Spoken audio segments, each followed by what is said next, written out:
बिस्मिल्लाहिर्रहमानिर्रहीम।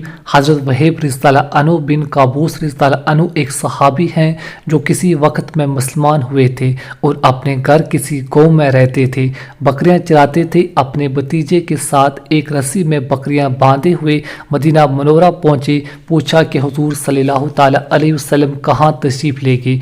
मालूम हुआ कि उहद की लड़ाई पर गए हुए हैं। बकरियों को वहीं छोड़कर हुजूर सल्लल्लाहु ताला अलैहि वसल्लम के पास पहुंच के इत्ते में एक जमात कफ़ार की हमला करती हुई आई। हुजूर सल्लल्लाहु ताला अलैहि वसल्लम ने फरमाया, जो इनको मुंतशिर कर दे वो जन्नत में मेरा साथी है। हज़रत वहीब रज़ियल्लाहु अन्हु ने ज़ोर से तलवार चलानी शुरू की और सबको हटा दिया। दूसरी मरतबा फिर यही सूरत पेश आई। तीसरी मरतबा फिर ऐसा ही हुआ। हुजूर सल्लल्लाहु ताला अलैहि वसल्लम ने इनके जन्नत की खुशखबरी दी। इसका सुनना था कि तलवार लेकर कफ़ार के जमगठे में घुस गए और शहीद हुए।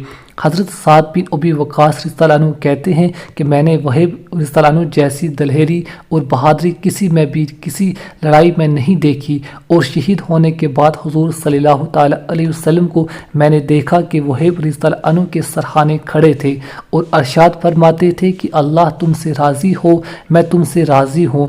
इसके बाद हुजूर सल्लल्लाहु ताला अलैहि वसल्लम ने खुद अपने दस्त मुबारक से दफन फरमाया। बावजूद ये कि इस लड़ाई में हुजूर अक़दस सल्लल्लाहु ताला अलैहि वसल्लम खुद भी ज़ख्मी थे। हज़रत उमर रज़ियल्लाहु अन्हु फरमाते हैं कि मुझे किसी के अमल पर भी इतना रश्क नहीं आया जितना वहीब रज़ियल्लाहु अन्हु के अमल पर आया। मेरा दिल चाहता था कि अल्लाह के यहाँ इन जैसा अमाल नामा लेकर पहुँचूँ।